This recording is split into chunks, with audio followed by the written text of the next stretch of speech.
Hello there, and welcome to The Woman Within, a podcast for the woman you are beneath all the roles. I'm your host, Nicole. And I'm your co-host, Sarah. We invite you to slow down, tune in, and make some much-deserved space for yourself as you listen and reflect on today's episode. If today's conversation speaks to you, we'd love to stay connected. Join our mailing list for updates and future offerings. You can find the link in the show notes below. And one more small ask to help us grow. If you think this episode would resonate with someone you know, please share. Let's dive in. Let's do it. Hello there, and welcome to today's episode. Thank you guys for being here.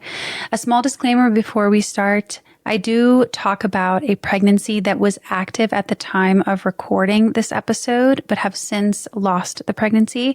And the entire story of the miscarriage is in episode 10. So if you want more information about that and to hear the story and the journey of grieving, that you can do so in episode 10.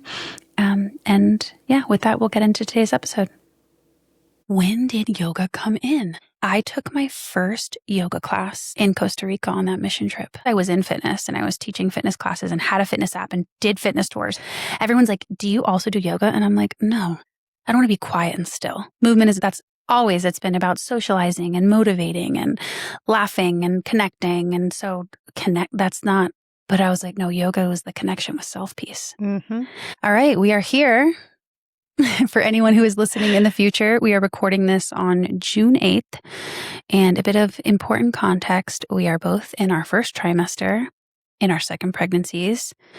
I am 9 weeks and a few days, and you are? Just 6 weeks yesterday. 6 weeks yesterday. Into no man's land. Yeah, it's real now.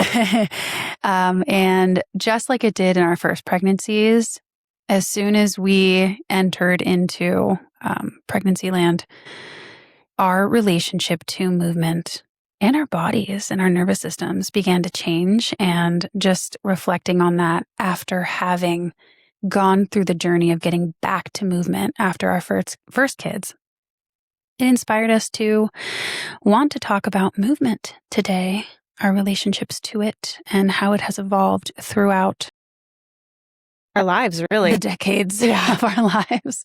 Yeah. And so, and now where it is in pregnancy. Mm-hmm. So. Yeah, because movement it's been a part of both of our professional lives and businesses. And so I think that's also a reason why I thought it would be cool to talk about, because since starting the recording of our podcast, we really haven't talked about it at all. And it was such a huge part of both of our lives for so long. Do you have something to say on it? You did talk about dance. Yeah. A little bit. And so I'm eager to hear more about your journey into dance and out of dance. Yeah. Because it's, such an important part of your life, was an important part of your life. And it's interesting how your relationship to different modalities can change as well. So we'll get into that. Yeah. But do you want to just start there? Is that like the first modality or form of movement that you really connected to growing up? So I grew up in Florida like you. And so I actually was a very active kid, and I was swimming a lot. So I think that was probably one of the earliest times that I was doing something active and physical in my body that was fun. And I remember I pretended to be the Little Mermaid. But from that, I think I just was in a really conducive environment for outside, barefoot, swimming, connecting with my body in a physical way. But then the first real entry point for me was when we moved to Texas. I was 6, I was in kindergarten, and I started gymnastics. That was it. Okay. Yeah. And so I was really just naturally talented at it. And so I was recruited to join the competitive team pretty early on. I think first grade is when I joined the team, quote unquote, and started training. And so, it was quite different, I would say, from dance. There's a lot of similar elements to the training of the skills that's present in both gymnastics and dance. Gymnastics really taught me a lot about discipline and how to take something seriously and, be on a 4-inch beam and stay calm and be able to perform a, back handspring or whatever at such a young age. And so I think, obviously it was physical, but there was a training element. There was like a nervous system regulating element to it. But what I really loved about gymnastics was floor and beam. And those were more dancey. Yes. Yeah. And so once gymnastics became too much and was no longer fun for me, which happens to a lot of gymnasts. What happened? Like, what was the switch? It's too much. It was too much. Like, I was rigorous? training, 5 days a week, 4 hours a day after school. What? Yep. Oh, so they were like, that's competitive gymnastics. They were like, we're going to the Olympics. Yeah, I mean, that's just how it is, whether you go to the Olympics or not. Oh, that's crazy. I know. So it's a very rigorous sport for young girls, women. For anyone. I mean, I'm imagining doing anything for 4 months outside of mothering. Yeah, I was shredded. Working. Okay. I was shredded. You're shredded. Yeah. But a lot of gymnasts, it stunts their growth. Yeah. Because it's very high impact. Mm-hmm. And so just like that compression on the spine and the joints is not necessarily great at that young of an age. There's no like lifting necessarily. It's all body weight, but it's the impact. For sure. And a lot of gymnasts too can have like the delay of their period and things like that too, because it's pretty high intensity. Mm-hmm. But anyways, and so then once I was just burnt out. How many years did you do that for? First grade to fifth grade. Quite a long time. Yeah. And what was the like process of quitting like? Was it something where you were like, I'm over this, or was it like actually emotional and challenging? It was hard. We went on a trip to Portugal with my dad and our family. He was working overseas, and so we were in England for a week, I think, or 2 weeks. And then in Portugal, visiting his family in different places for 2 weeks. I think it was like a month-long trip. And so I was out of gymnastics for a month, and I was like, oh my God, I don't want to go back. I don't want to go back. And I just remember, crying to my parents, being like, I don't want to go back. I want to quit. And so I think having that pause was very clarifying to me as a young kid. Yeah. But it was hard and it was emotional. Were they okay with it? Yeah, totally. I mean, you're going to the Olympics. No.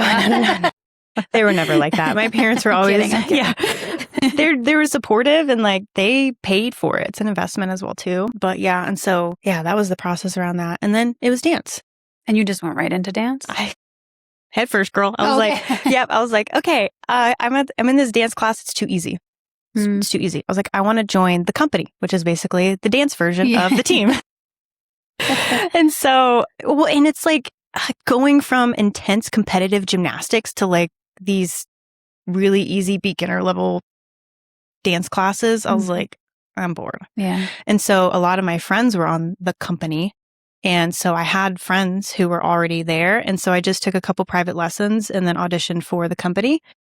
And I made it, like I have that natural talent when it comes to skills and movement, and the performance piece is what I always had to work on. And that the emotional part of dance, which evolved over time, but it was always there. And I think it was something that I really enjoyed about dance. But and then, so that's my early like relationship to movement, which is not fitnessy or exercisey at all. It's pretty sport specific.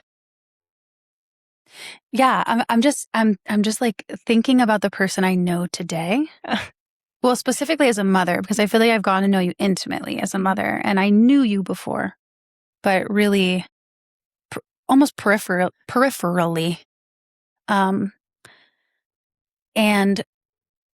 these like qualities of like competition, intense, rigorous, team. I want to do that. Like these are not qualities I identify with you. And actually it's super interesting, like knowing the person you are today, and then like hearing you say things like, I was a feisty toddler and I bit. I'm like, no, I'm not drawing the line. Yeah. But this does help draw the line, because like those are not intense qualities, but they're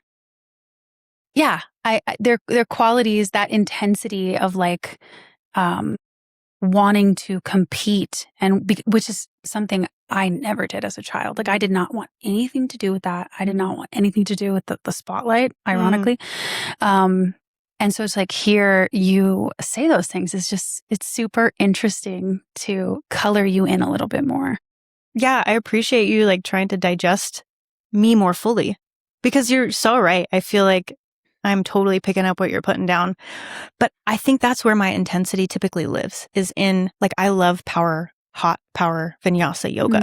Postpartum, it was a little bit different, but like I got back there. And so, yeah, I think physically that's where, again, as a feisty toddler, biting, it was like the physical communication.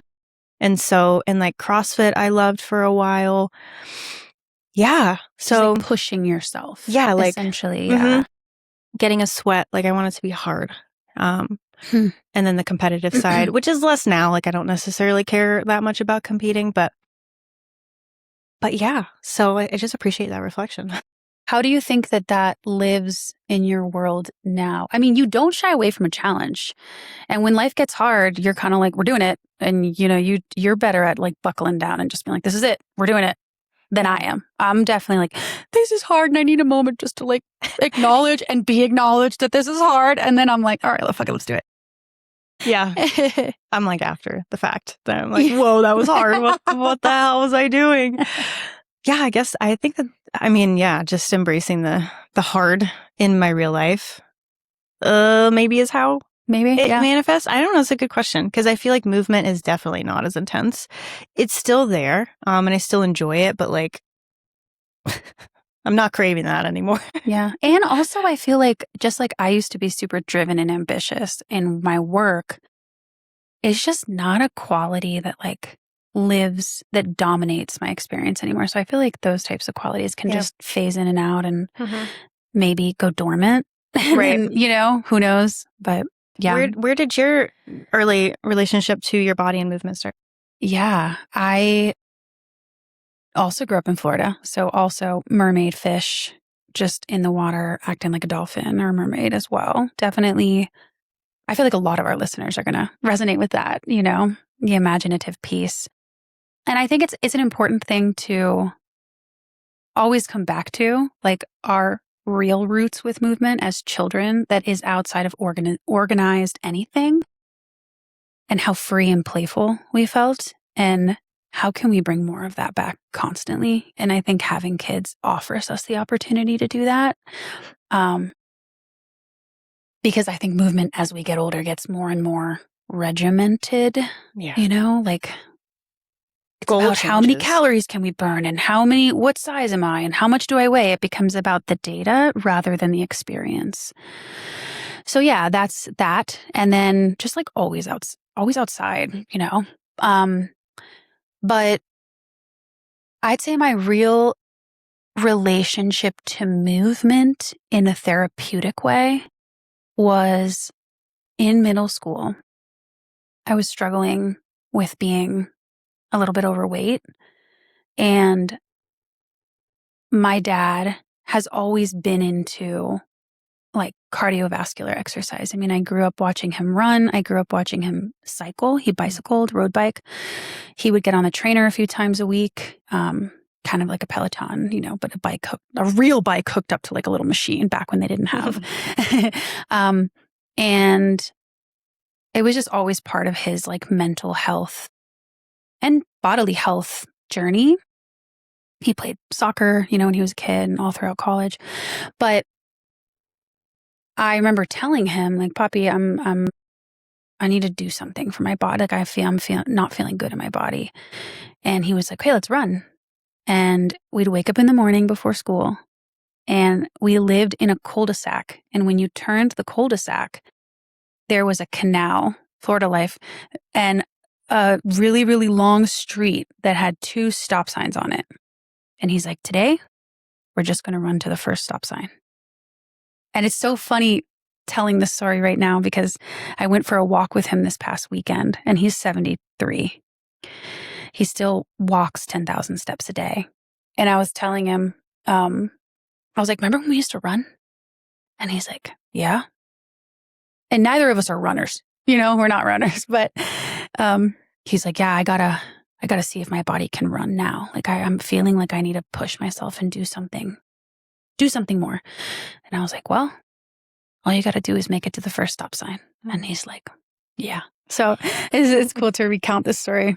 But I guess and relive it again.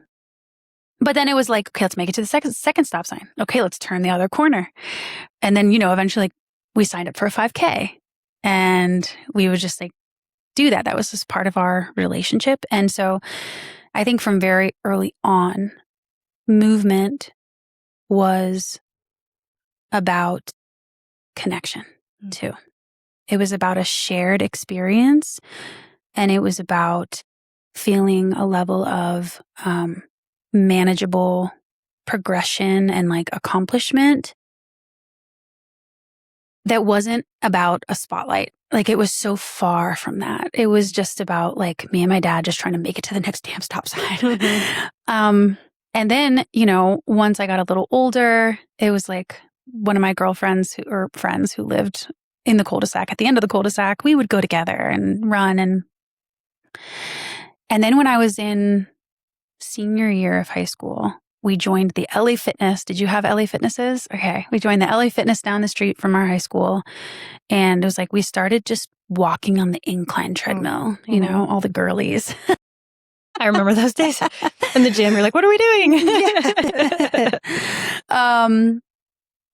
Yeah. And then there was an Olympic runner, Tony Dees, who worked at that LA Fitness. And he took a liking to my girlfriends and I bopping around the gym. And we didn't pay him. He'd just be like, do this. Hey, do this. He'd come over. He'd be like, no, like sit your butt back in your heels more. And so then that was our first like real introduction to lifting weights. And again, it was my girlfriends and I, and we were just like figuring it out together. And then actually, wait, rewind. In high school, I swam. Yeah. I swam. In middle school, I tried to do cheerleading. And then we did one gymnastics class and we got to the back handspring day. And I literally was like, I'm never going back. Like, that is so terrifying. This is so funny. I love the contrast. Oh my gosh. This is so great right now. I love this. I'm like, hell no, that's not me. And I was kind of chunky. I was kind of, I was like thick. I was like, to like stand on my hands. No.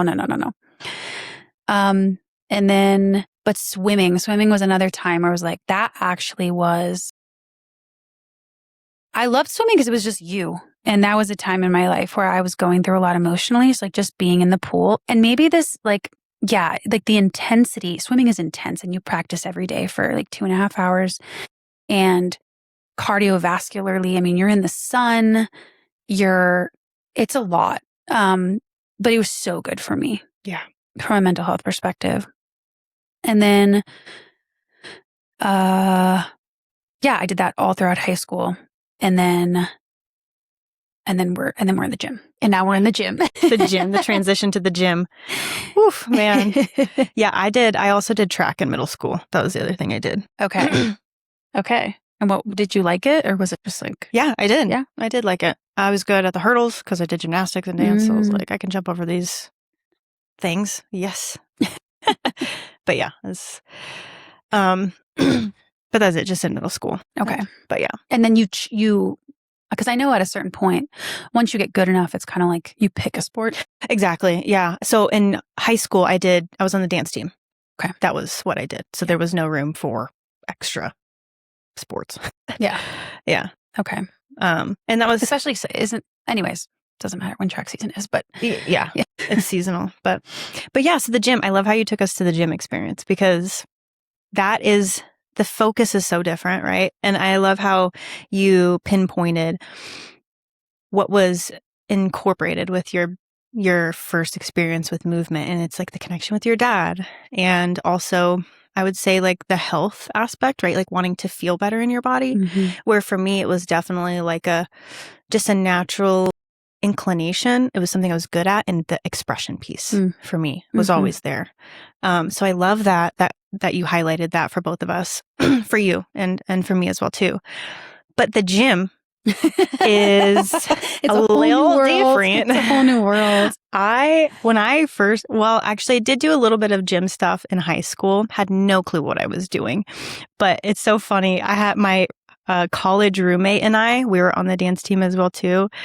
And we would just go in the college campus rec center. We would just go down the line of machines and be like, okay, let's do this one, do like 10 and like switch. And then, we didn't know what we were doing. We just like tried it out and like all the fluorescent lights and like the gym culture. Oh my gosh. Did you know people that did like physique shows and bodybuilding and all that ever? I was definitely like adjacent to that. So it was high school, and then kind of like we kind of became gym rats. I mean, we kind of just like, it was like we loved being at the gym and loved the confidence and the attention. Mm-hmm. I think one of my girlfriends was dating a trainer, and then started dating a guy and was like also getting into modeling. And then I remember my boyfriend at the time, his best friend, his thing was like, hit the girls in the group, we would all do like super heavy walking lunges. And walking lunges changed my body. Like it was so good for my body. Because I'm like my pelvis is like anteriorly tilted, and I've done a lot of work. But squatting has always been a little challenging. Spinal loading exercises. Like back squats. Yeah. Like to go heavy, but walking lunges is like, I could like rack it on because your spine is like a little more straight. But anyways, and then again, just like gym rat culture and people adjacent to us, like in competition, and doing, tilapia, sweet potato, and broccoli. Oh my God. Oh my God. Meal prep life. Dude, it's so crazy. Like literally can't eat tilapia to this day. Like, it's like not a good fish to eat either. It's not a good fish to eat. I know. Sweet potato. God. We've been on a sweet potato kick though. Yeah. I gotta say, I love sweet potatoes. That's so funny. Yeah. What about you? Yeah, same. I mean, my girlfriend and I doing we don't know what we're doing, gym workouts. And then, Travis was, into fitness as well too. Mm-hmm. And pretty early on, he started personal training.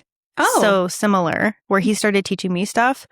And then we had a really good friend who was a CrossFit coach. And so I started doing CrossFit. And I think that was actually more of my base of strength training. There is a gymnastics element in CrossFit, which I enjoyed. Like what? They do like handstand walks and stuff like that. And like some of the moves on the bar, you have to like coordinate your body and like swing and stuff. And I was like, I can do that. And also I died the first week I ever did CrossFit. I died. The first time I lifted a barbell over my head, I fell over. Because I had never. Wait a second. I fell over. Back forward. I don't remember, but I could not. Yeah, I was like, whoa, this is humbling. Because strength training is different. And so I was like, okay, this is a place for me. I was really coordinated and good at moving my body, but that strength training component had never been there before. And so, I earned my stripes and started to learn how to do just basic, barbell lifts, lots of different things in CrossFit, which is great. Yeah.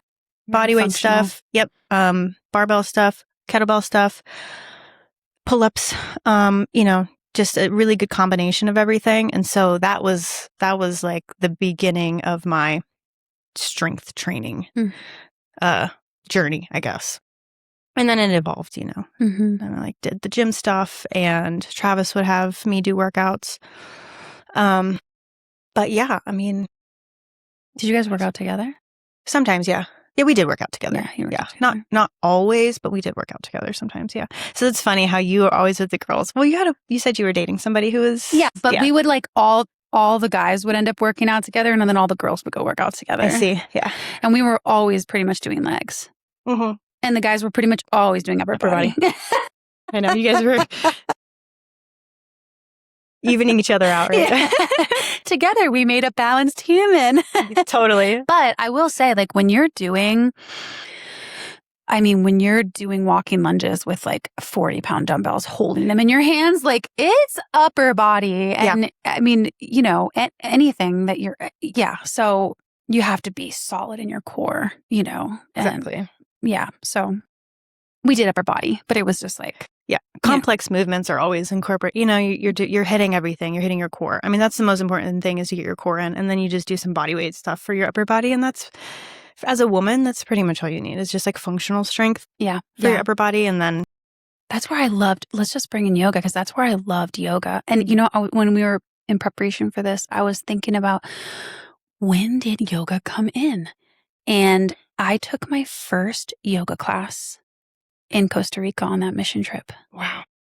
What a cool place to take yoga for the first time. And I was like, I don't know what this, everyone, because I was in fitness and I was teaching fitness classes and had a fitness app and did fitness tours, everyone's like, do you also do yoga? And I'm like, no, I don't do yoga. Like, I don't want to sit still like that. I don't want to be quiet and still. Movement is not, it's been about socializing and motivating and laughing and connecting. And so that's not, but I was like, no, yoga was the connection with self peace. Mm-hmm. And that's when movement really started to shift for me, and shifted me further and further out of group. Like, fitness was so intertwined with the concept of like doing it together, which was beautiful. But the more I got into yoga, the less I was like, I don't want to do this with other people. Yeah. I want to be with myself.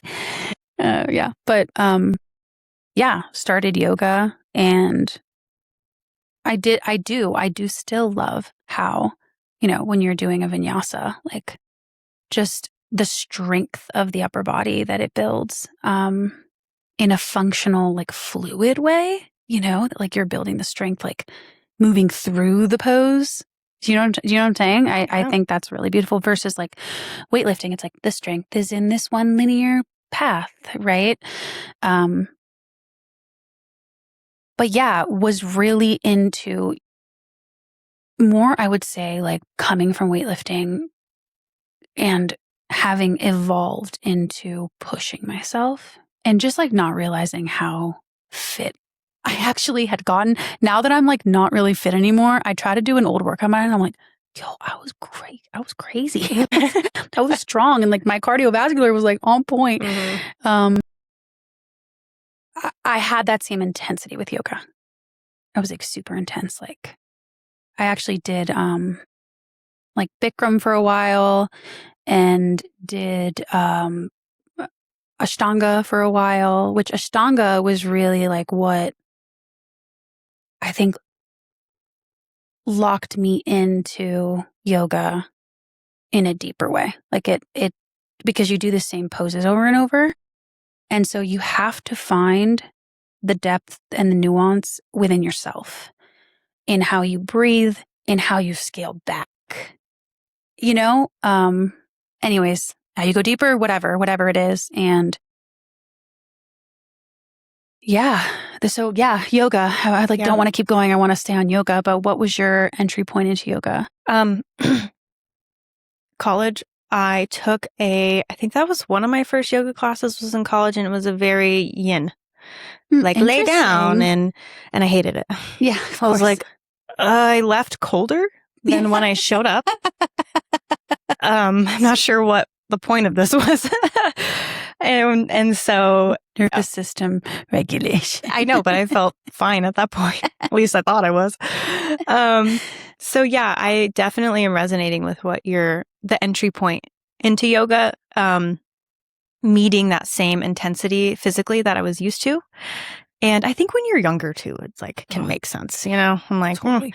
But my first real draw into yoga, when I was like, oh, I love this so much. Travis was in chiropractic school. Just vicariously through him, I was learning about chiropractic philosophy and, the innate intelligence of the body. The body stores emotions and traumas within it. There's like a saying in chiropractic, I'm going to get the order wrong, but it's toxins, trauma, thoughts. And like all those things can be, held in the spine and held in the muscles and the tissues. I was reading The Body Keeps the Score by can't remember his Fill name. in the blank. Yep. Something Vanderkolk. It's like something like that. But anyways, and then I went to this with the two girls I was working with, my coworkers. We went to this brunch yoga thing in Dallas, and we did a yoga class, and just the teacher, everything she was saying, I was like, whoa, this is really cool. It was like Yes, it was like the merging of all the worlds, and the type of yoga too was what I was like, oh, this is actually, I'm enjoying this. Like this is physically more challenging. Was it a power flow? Yes. And so the studio she was a teacher from was a Baptiste style yoga studio, which is power vinyasa. Okay. It's rooted in Ashtanga, same thing. So it's a set series, but every teacher teaches a little bit differently and they'll incorporate new things, but the base series is the same. So you kind of go in, once you get comfortable and you have done enough classes, it's nice because you kind of know what you're getting, but then, a teacher will sprinkle something in here or show you a new expression or the next level of a pose. What are those called? Yeah, whatever. Yeah. Progression. Yeah, I'm like, what? Well, anyways. And so it was so great, and it's heated. It was heated. It's not hot. It's not Bikram hot, but it was heated. It was like 80, 85 degrees or something like that. And so I fell in love with yoga. It was so great, and I loved it. And the gymnastics piece, like I could do all the inversions, but it wasn't that for me. It was the deeper layers, like you're talking about. Okay. I was like, oh, this is so much more. And also it's meeting my need for the challenge. Yeah. So it was both. And really that was the catalyst for Move Chiropractic and Yoga, our initial expression of our business. Say more. That's where yoga basically took us, because both Travis and I were obviously movement enthusiasts. And throughout college, we definitely got more, well, especially once he was in chiropractic school, barefoot, deep squats, just more of those fundamental, primal aspects of movement, where it's not just the fitness part that we both were talking about. That was a part of our lives, especially in those college years. And taking it more into a lifestyle. And so the yoga felt more fitting. And again, the philosophies with chiropractic and yoga felt similar. And so we were like, oh, what a really cool way to merge both worlds in our practice. And, a lot of chiropractic offices do PT, like very specific PT, which our business kind of evolved more into that over time, but its roots were in yoga. Yeah. And so when did you go to yoga training? Yeah, before, shortly after I was involved in this studio when Travis was in chiropractic school. So I went through the yoga teacher training. I taught for a little bit, just like random places. And then we opened our business, and that was really like where I started teaching. Figured out your style. And Yeah. Wow.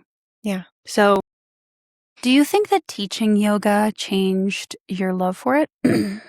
I never loved teaching yoga. You never loved teaching yoga? Nope. Okay. I didn't. Interesting. I don't know why. I think it was always like I felt like I was trying to be a yoga teacher. Well, and you were trying to be a yoga teacher. I know, but there was like when I just taught functional movement, I didn't feel that way. I see. And so well, because there's like an image of a yoga teacher where it's like, breathe in and it's like a performance. There are people like that. And that's why I liked Ashtanga. Yeah. My Ashtanga teachers they were into functional movement. They were into like understanding movement patterns and tension, relationships in the body in a way that was just like grounded and real. Yeah. Kind of like how the difference between like the trainers in the gym versus like the CrossFit trainers. There's just a different level of like groundedness, at least from my experience, with my brief experience in CrossFit.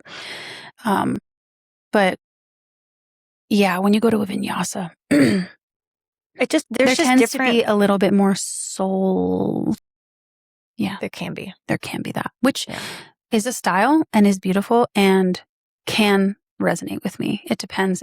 Like I feel like I can tell when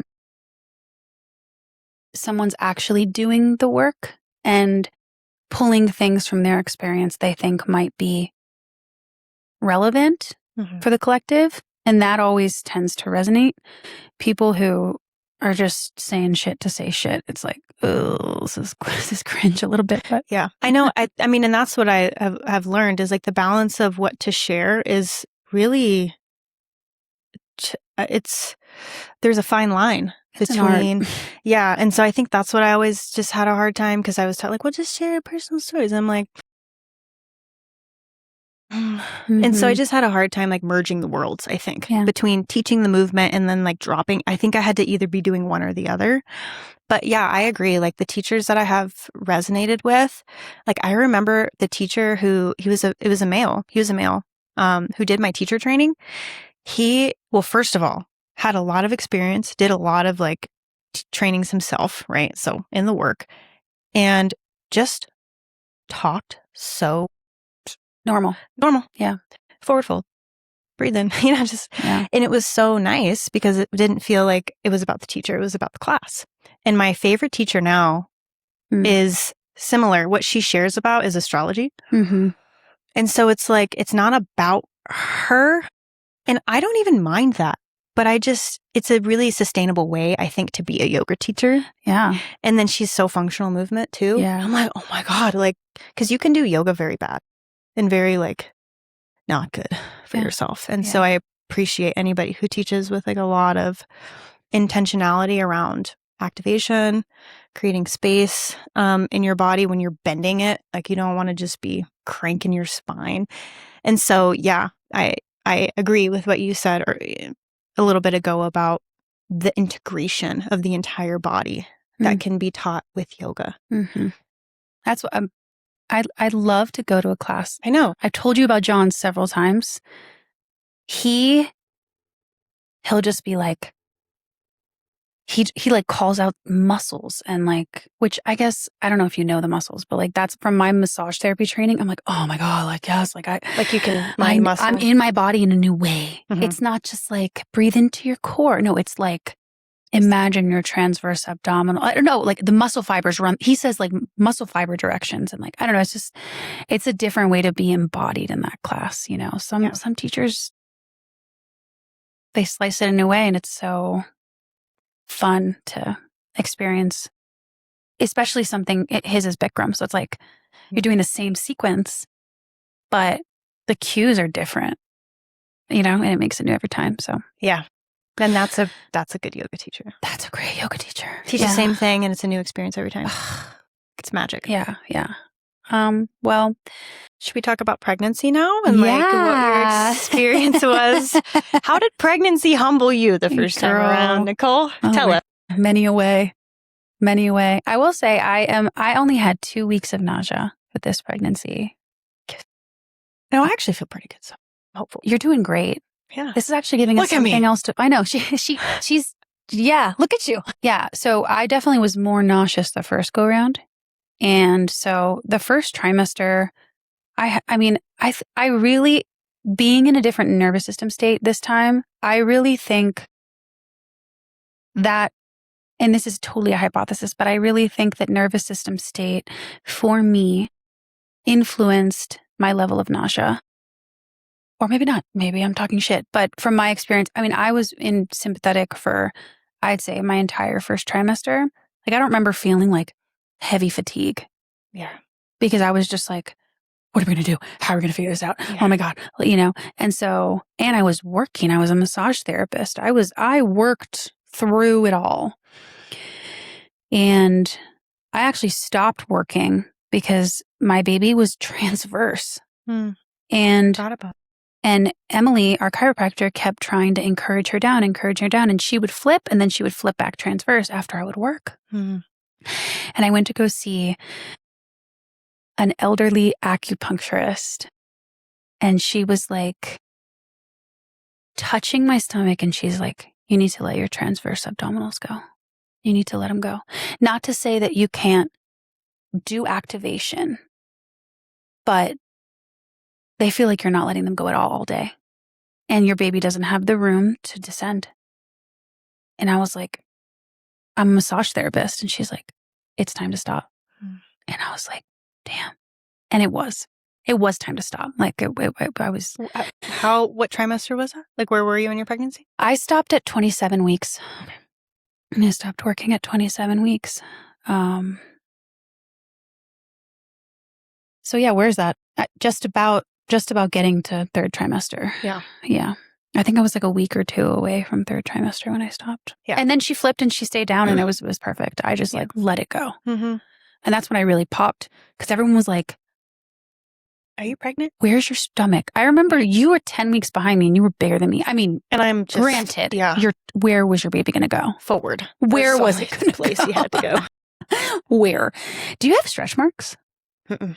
That's so crazy. My core. You still have diastasis. Well, yeah, the tissue in between is there and it's functional. I've always felt functional in my core, but my core started to split so early. It's crazy. So early. When did you feel him come past the pubic bone? I carried low the whole time. Like, I don't remember. Like, he was always like No, but like, whoa. Okay, my question, like right now, 9 weeks, and I still can't feel my uterus past my pubic bone. You know, like it starts to come up around 12 weeks. I don't know if I could tell it. I don't have a recollection. Okay. Yeah, we'll figure it out this week. You can palpate me. But anyways, what was I saying? Well, you stopped working, but you haven't really touched on like what. I mean, I guess working was your movement. Working was my movement, and also I was into functional movement with you guys. I was going to functional movement classes. I was going to Travis's class. I had, my deep squats and my spheres of tension and all the things that you guys taught at Move. Mm-hmm. And I was incorporating all of that. 90-90s and internal rotation, all the things that help to open the pelvis and align and all that stuff. And so I was doing that.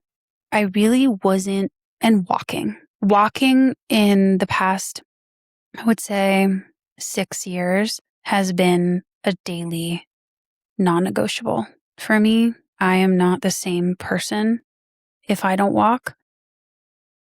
And so that was pretty much it, like doing some functional stuff and walking and working. I don't think I lifted a weight my entire pregnancy. I felt the invitation to soften. What about you? Yeah, I mean, taking it back to the first trimester, the first time around, same. It was so intense. And I agree. I agree with your theory around the nervous system. And I think for first pregnancies, for many of us, like, you don't realize how down-regulated your life can be to fit motherhood. And so I think just like, do you know what I mean? Like, I feel like I have taken all the things I used to do and just like how much output I used to have. And it's just like, we're at the bottom, and it's not a bad thing. No, I understand. It's just like, I need a lot of room to be able to do what feels good in the moment. And so just going from working and like waking up every morning, and I mean, I just similar to you with massage, like interacting with people so intense. All day in the business, teaching one-on-one sessions, having this like high social output, this high like teaching output, it feels sustainable. But then like once your body starts to prepare for your life as a mother, I think the first trimester for many first-time moms is like the wake-up call. It's like this, you're going to really need to slow down to be able to manage what's happening here. I don't know how much merit there is to this, but I mean, now that I am in a more parasympathetic state, I have read that the metabolic output on a daily basis for a pregnant woman is that of running a marathon. Yeah. I believe that. It's why we're more hungry. It's why we're more tired. Like we're just like, there's so much energy expenditure to create, but it's not quantitative from a daily experiential perspective. And so sometimes it's difficult to validate within yourself and to take that space and not just like, I'm going to push through. And, but it's like the great invitation to slow down the first trimester. It's like, girl, no, girl, we're not going to do that. I love that. The great invitation. It really is. And I used to see people on Instagram like lifting weight and doing all this stuff. And I was like, that is not, I don't want that. And not only I don't need that. This pregnancy feels different, interestingly, even though I am more downregulated. I told Ryan, I'm like, I think I'm going to get back in the gym this week. And now that I'm not nauseous, like I think I'm ready to go back and like stay strong throughout this pregnancy. And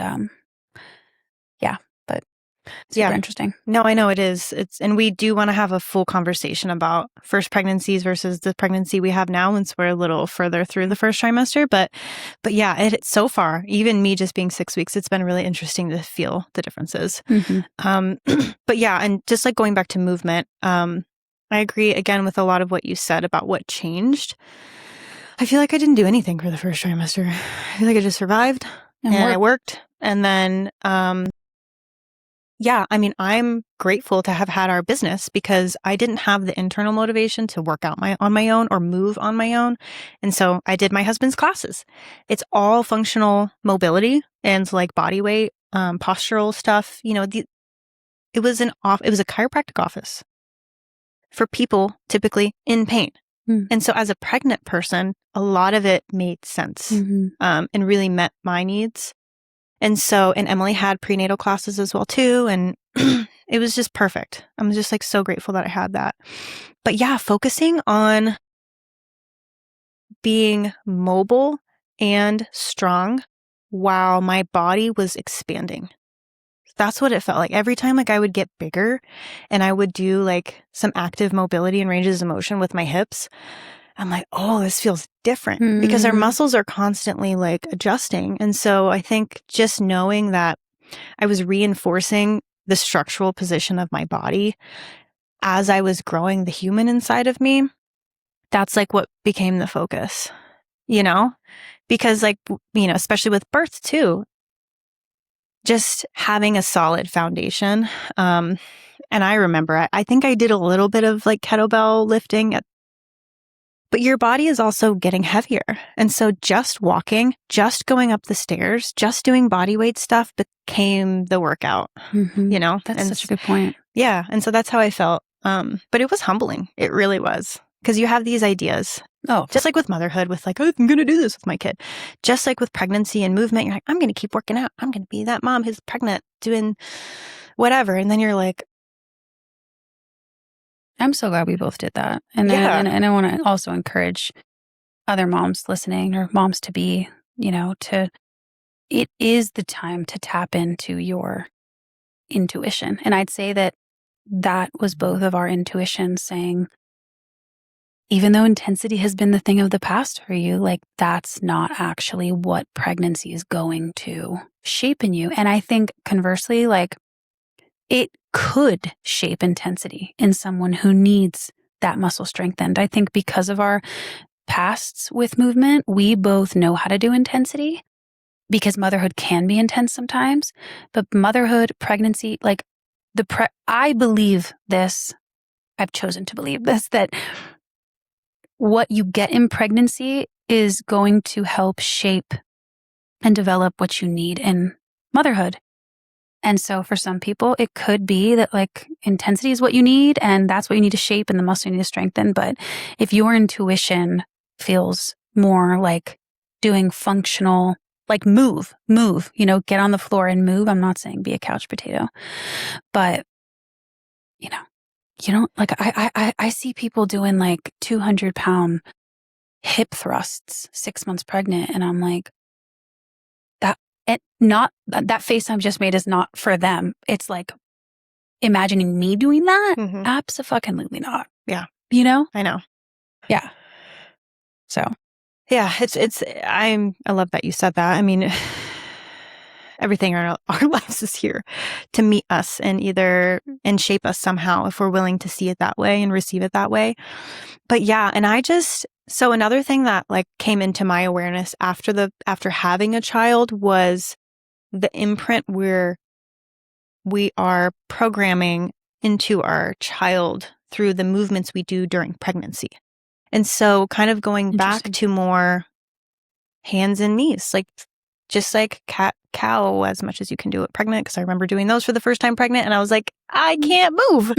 There's no cow. This is it. I'm a cat. Yeah. And so anyways, yeah, just like getting on the floor, like taking it back down to the basics, because this is also something I shared with you in preparation for this conversation. Once you do have your baby and you're postpartum with them, that's where you start, is at the beginning. You're rebuilding you're rehabbing yourself alongside your child. And so going back to those basic things of just breathing with a full diaphragm and into your pelvic floor, focusing on your posture, like getting up and down off the ground. Even just the mind to muscle connection of breathing. Yes, especially if your core goes offline, which it does for many women. And if you've had a traumatic birth. Yes. And you need to be re-embodied. I mean, it makes me emotional, this share that these dots that you're connecting of our children are starting as just these little blobs that have been squished up. And we're restarting as this woman who's been completely stretched out and torn open, many of us. And together, we're slowly, intentionally learning how to move, relearning how to move. And chills, like, what a beautiful way to mirror movement to your child and to connect with your child in early life. Yeah. The connection piece. Having them on your belly while you're laying on your back. Doing whatever simple movements you're doing, breathing. Yeah, literally breathing, literally pelvic tilts. Like, just the simplest of things. And that's where I started, was like diaphragmatic breathing and pelvic tilts. Just like trying to like, where is it? Yeah, where's my six pack? Yeah, no, it's just, I'm so glad that feels resonant for you too, because I think that's what happens with movement and exercise and fitness is our focus gets so skewed. And society, obviously, it's about how you look and it is about how you feel. And the culture is definitely getting better and changing. But I think it's hard for a lot of us to remember, especially after being pregnant. And if before pregnancy, if you've ever struggled with body image and if it was challenging to see your body change, and then you just want to, it's like, I just need to get my body back. I just need to get my body back. Mm-hmm. And, to have this other perspective of like, oh, this can actually be a way for me to bond with my baby. Like we can do it together. And this is teaching us, I mean, I think it can just be such a window into a child's development, because movement is so integral for those early, I mean, really for much of an early child's life until they're like 2 or until they're like 3. Movement is so essential. And those are the early milestones for the most part, is, are they doing this? Are they doing that? Mm-hmm. And so just, having that deeper layer to be something that's present for more mothers would be so amazing.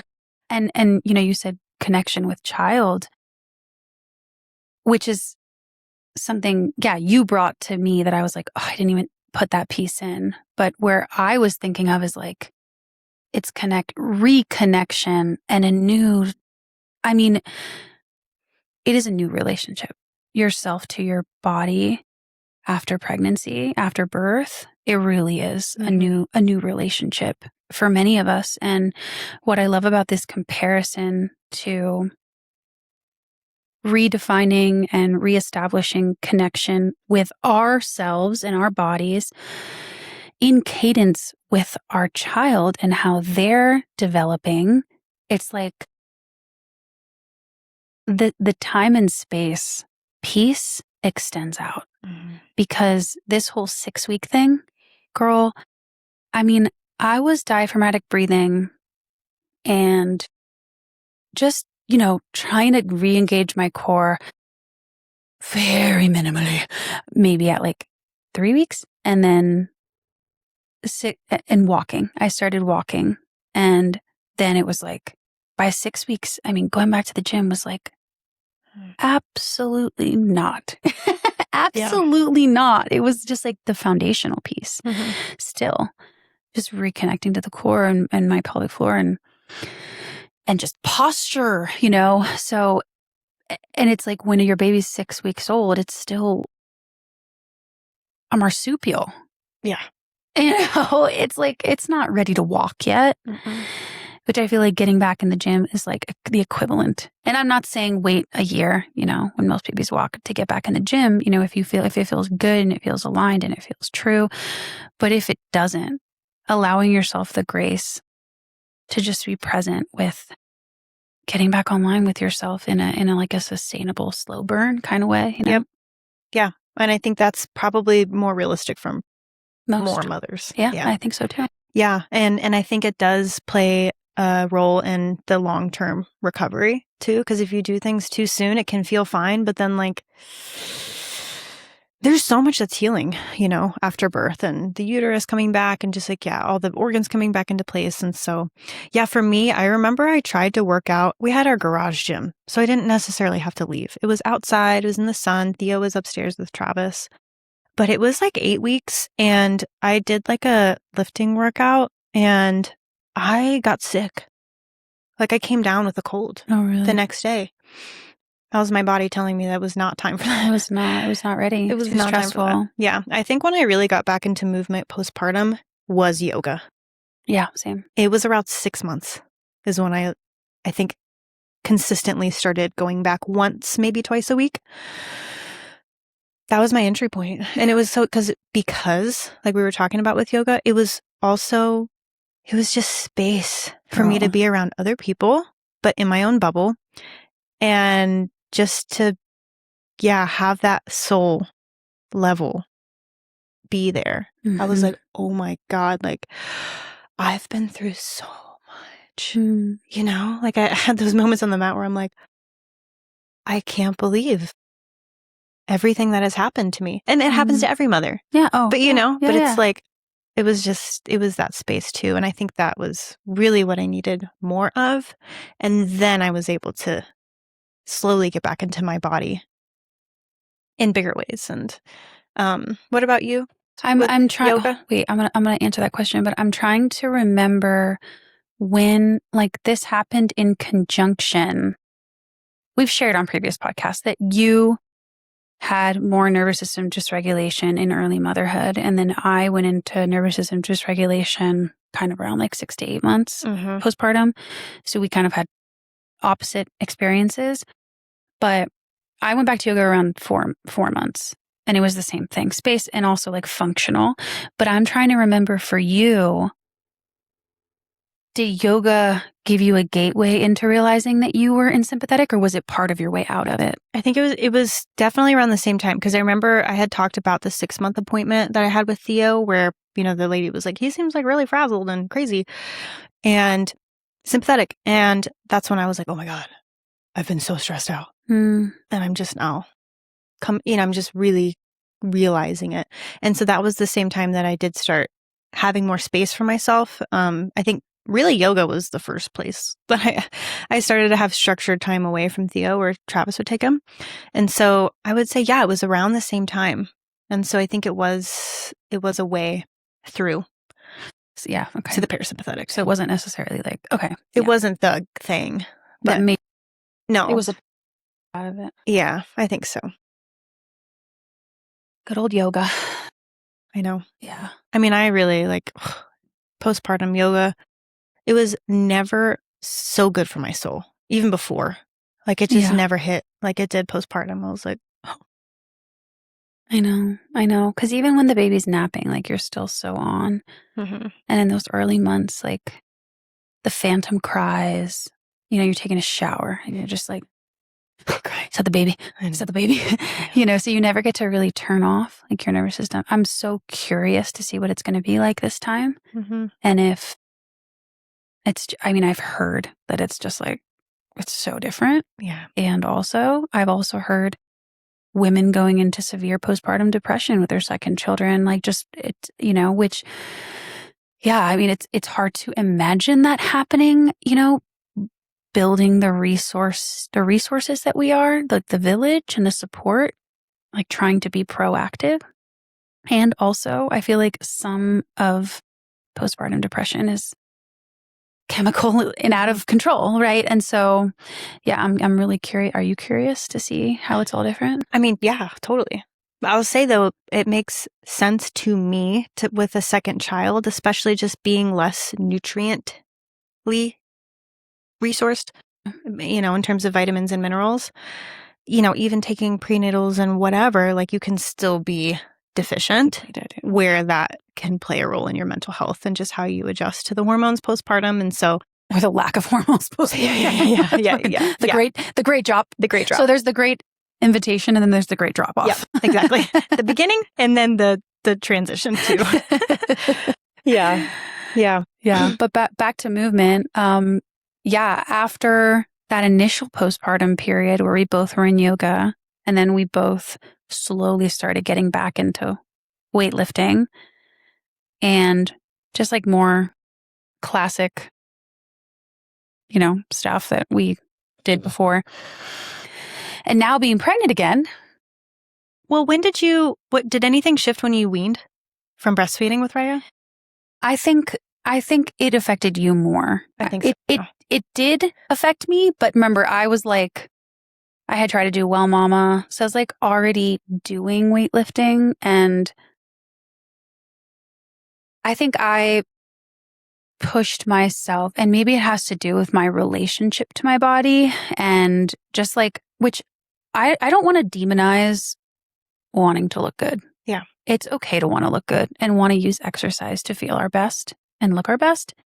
I think when those two are out of balance, when like you're willing to sacrifice how you feel for how you look, that's when it's a red flag. But I don't think there's anything wrong with after my body was so soft and I just know like I'm a thicker, meatier person. I need to lift weight to feel good, like look good and feel good about my body.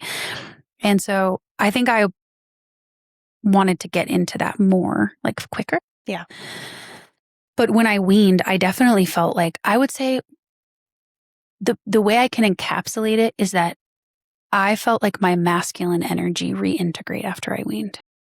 My drive, more of my ambition, more of like my ability to do a hard thing, even though I don't feel like it, because the result is what I'm, like my dopamine centers rebalanced, where I feel like all the oxytocin of breastfeeding was just like, it made me very like in the now and want to do what feels good now kind of thing.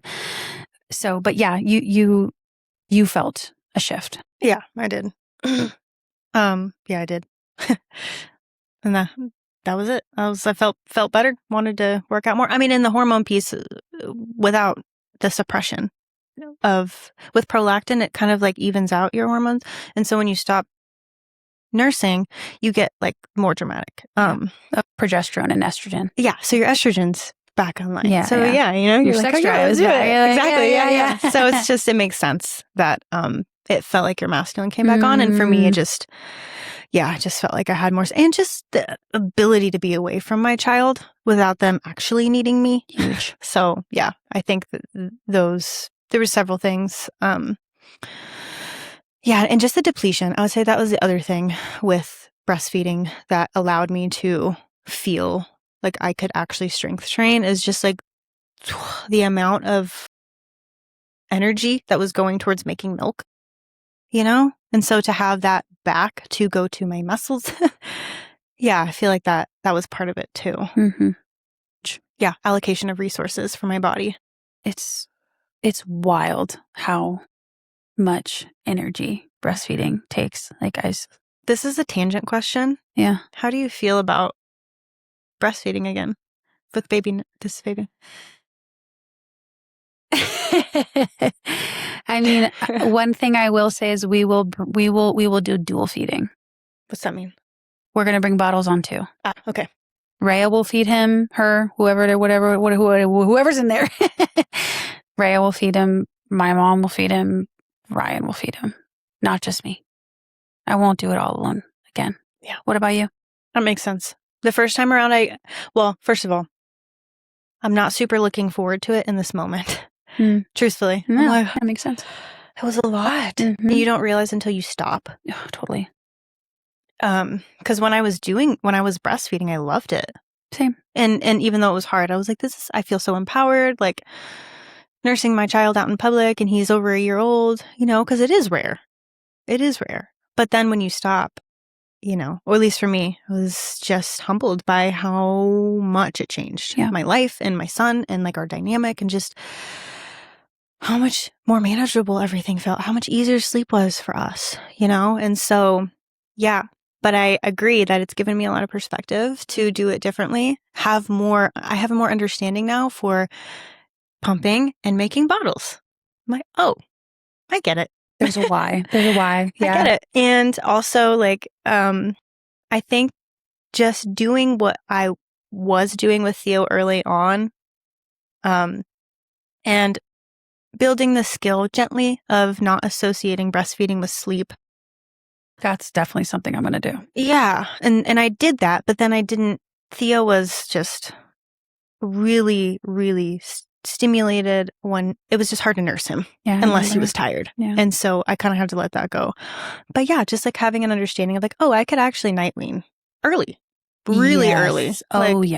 And that's not, it's going to be easy. It's going to be like way better than thinking I have to like wait until have so much more perspective around where it can be a habit and how I can set boundaries that are healthy and not like cutting my child off too soon or like doing anything damaging, but just differentiates.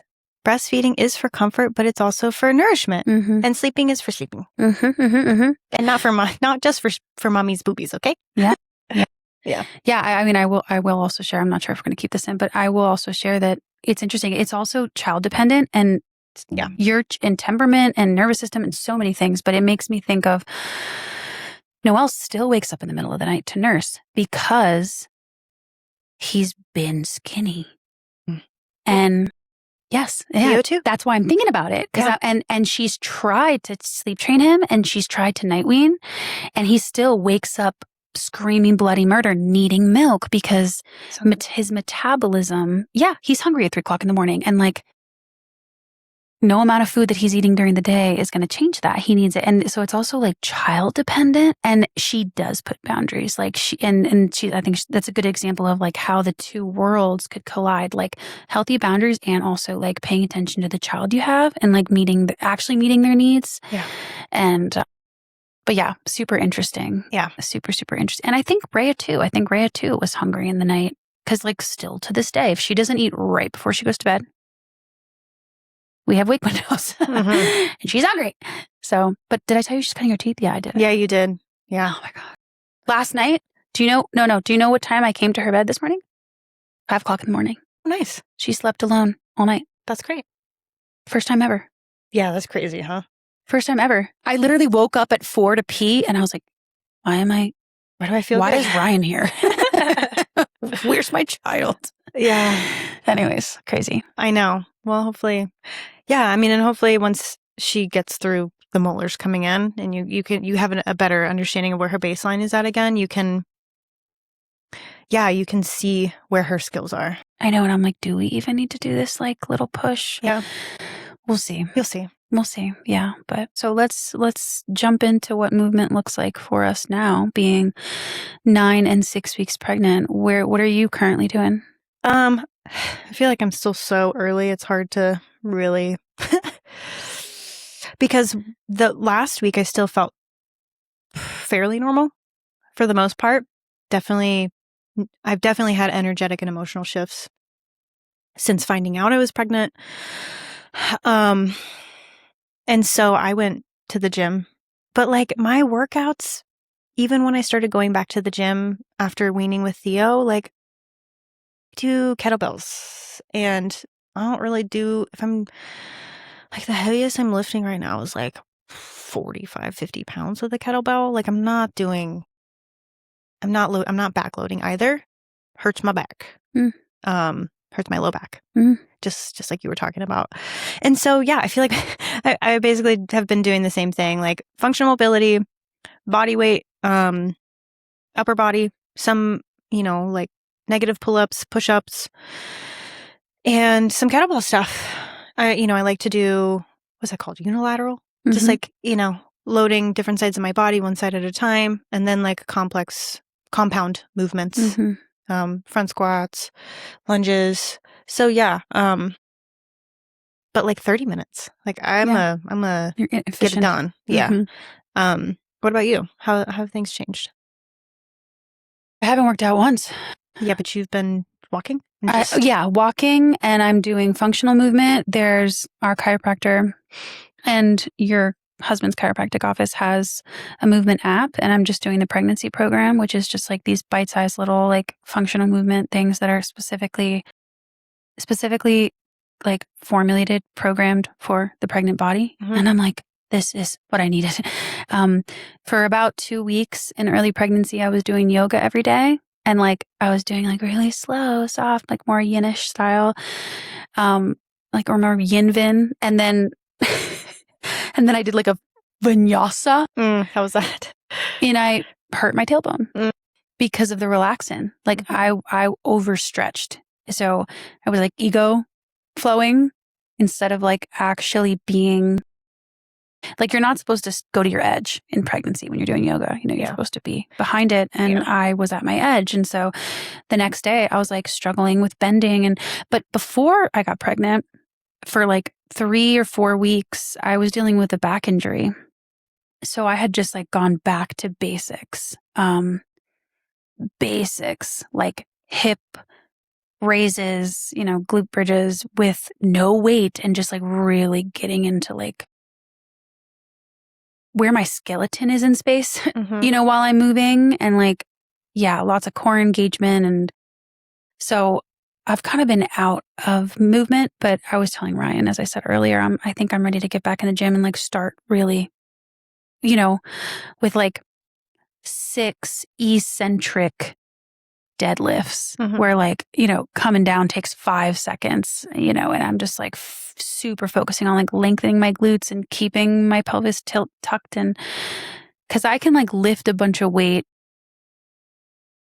but at what cost, And I think that's what happened with that back injury, that I was just like, it was wear and tear with like slightly improper movement patterns. And so, just kind of like foundational stuff for me right now. Yeah. And well, and the back injury just prepared you for early pregnancy. Apparently. Is there anything specific movement, like a movement that you really like from the app?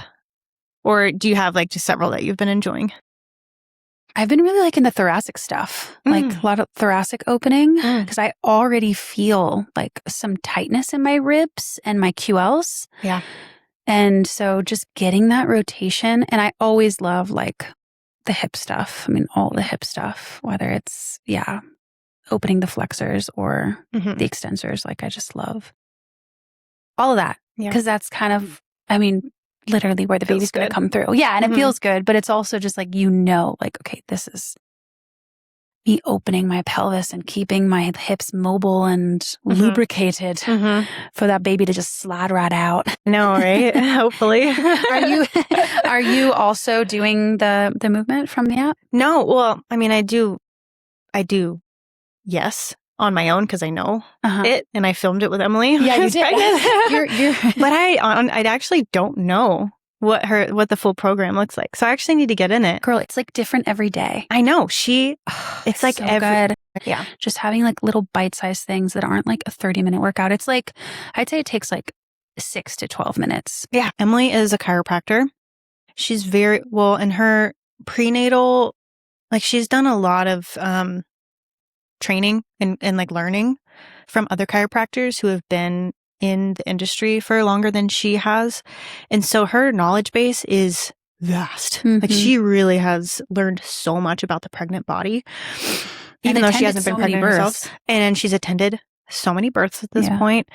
But she's a chiropractor, so she's very like everything she has in that program is around the function of the bones and the muscles. And so it's like very structurally sound. Whereas as much as I love yoga and prenatal yoga, sometimes I'm like, I feel like we're trying to fit yoga with pregnancy, and it's not always like necessarily the most effective thing. Right. It can feel good and be good. But so that's what I really enjoy about Emily's approach. Yeah. And just what she created through the Movement app. And there are some foundation training sort of pieces in 1,000%. Oh my God. Talk about foundation training. That's something that I feel like we haven't gone into. No. Yeah. Foundation training. So foundation training is a movement system created by, was he a chiropractor? Dr. Eric Goodman? Maybe he was. I can't remember. Yeah. I think so. I think so. Anyways, and so he came up with this movement system. And I was trained in it. I am trained in it. I'm a level 1 instructor. But a lot of what your classes and it was all infused. Totally. Yeah. No, like I taught mostly foundation training. Yeah. And so what I love about foundation training is it is so mind-body focused. And it's designed to pull your bones apart in space and teach you how to push back up against gravity, which is foundational to being a human. And so, and it's just like you're standing doing these very basic functional patterns. You'll just be standing in a hip hinge, but your entire body is integrated. And quivering. Yes. From head to toe. Yeah. And so the breathing piece is like decompression breathing is the foundation of it. So the fact that breathing you can't do foundation training without the breathing is what I love about it. Similar to yoga, but it's so integrated. I mean, like, it's just, to me, the most effective thing I've come across for just creating that mind-body connection, number one. Something that is rehabilitative and performance and preventative. Exactly. Like it's both things, and it's approachable no matter like where you are on the spectrum, because doesn't require equipment. It's not like you just get and it's conceptual. So once you understand like the pieces of it, you're like, oh, like I can incorporate this into my yoga practice. I can incorporate anchoring of my feet into like picking up my child. Yeah. Like it's just. And core rehabilitation after pregnancy. I mean, there is decompression breathing at the beginning of every movement session with Emily. And it's like, I can have like, just like the achiness in my spine, like the muscles in my spine, achiness in my QL or my psoas, just from my body changing in pregnancy. And then I'll do some decompression breathing, which is essentially, for those listening, it's like you expand into your entire rib cage, and then keeping that level of expansion and upward lift and outward lift in the rib cage. You then wrap your TBA, your transverse abdominals, while you exhale, while you're exhaling, creating so much space in, I would say, the lumbar is really where I feel it. Yeah. So basically pulling through your breathing, you're pulling your rib cage up, and then like separating, you're pulling your spine apart with your breath. So it's like when you feel that compression in your spine from pregnancy and just life and stress, to be able to have a tool that with 3 intentional breaths, you can decompress your own spines. Freaking crazy. I know. That's what I'm talking about. Freaking crazy. Yeah. So, well, and you'll know where your compression points are. Yeah, totally. You can feel it at the top of the breath. You can feel which tight muscles are holding it. It feels so. And your diaphragm and pelvic floor are sisters. Like they work in tandem. So like if you can expand your diaphragm that much, then your pelvic floor is prepping for birth, because the pelvic floor needs to be it moves up and down with the diaphragm. So like being able to contract and relax and like, yeah, it's pelvic floor training too. It is pelvic floor training too. And actually, what was your experience like? We can wrap here, but what was your experience like with your pelvic floor? I know you had a pretty precipitous birth. Your birth was pretty fast. Or at least like you did not have early labor. That's really what it was. Yeah. You went right into active labor. So yeah, I'm curious to know if what was your pelvic floor rehabilitation like, or did you have any decompression breathing?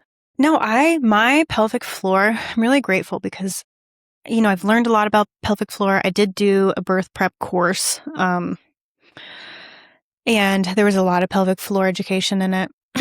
But like, I've never really felt like I've experienced pelvic floor dysfunction. And so I felt really good in my pelvic floor throughout pregnancy, birth. The only thing I experienced postpartum was a little bit of heaviness when I started walking postpartum. And that's been the only time in my entire life I've ever felt called to do a Kegel. Because I was like, oh, I kind of just need to like, but but that's it. Like, I think what I've heard and what I feel like my experience has been is the state of your body, and especially your core and your pelvic floor before pregnancy and during pregnancy, but really before pregnancy, is a better predictor of how you're going to recover. So I think in a way, it's not necessarily what you do postpartum. It's where your function was at. Yeah, makes sense. You know, because it's really hard to repair a dysfunctional pelvic floor postpartum. You know, like when it was dysfunctional before, like it was coping. And so to try and rehabilitate, I mean, you should. Yeah. You shouldn't. Well, for sure. But like, that's not necessarily the best time to be trying to make changes. No. Postpartum. Oh. Like you should be working on it. Oh, before. Yes. Before, yeah. Yes, because so much is changing. And like you go from being pregnant and the pelvic floor holding all this tension and doing its job to like, and so what can happen is if you had a really tight pelvic floor before you were pregnant, and then, you know, obviously it's doing its best to stretch and expand and like hold the pressure of the pregnancy. And then once you birth, it can go right back to the dysfunctional pattern it was in before, which can have a lot of symptoms with it, you know, urinary incontinence, fecal incontinence, pain, just like difficulty and discomfort with sex, you know, just like all of those things, because it just recoils. What about you? So interesting. So pelvic floor is just like I know, and I'm not an expert, but like that's my general understanding. And you know, go do your own research and learn more. But I mean, like when we start having guests, like a pelvic floor person would be so interesting to. You know, I would really want to find somebody good though, because I think the pelvic floor is kind of a frontier. Yeah, and it is. I think historically has been misunderstood. I think now, like a lot of practitioners are, you know, like there's actually a lot of tightness. It's not like you have a weak pelvic floor. It's actually typically tightness and trauma. And not being able to like, relax. Yeah. Yeah. So it's always squeezing your butthole. Are you squeezing your butthole? I know. Relax your anus. Okay. I know.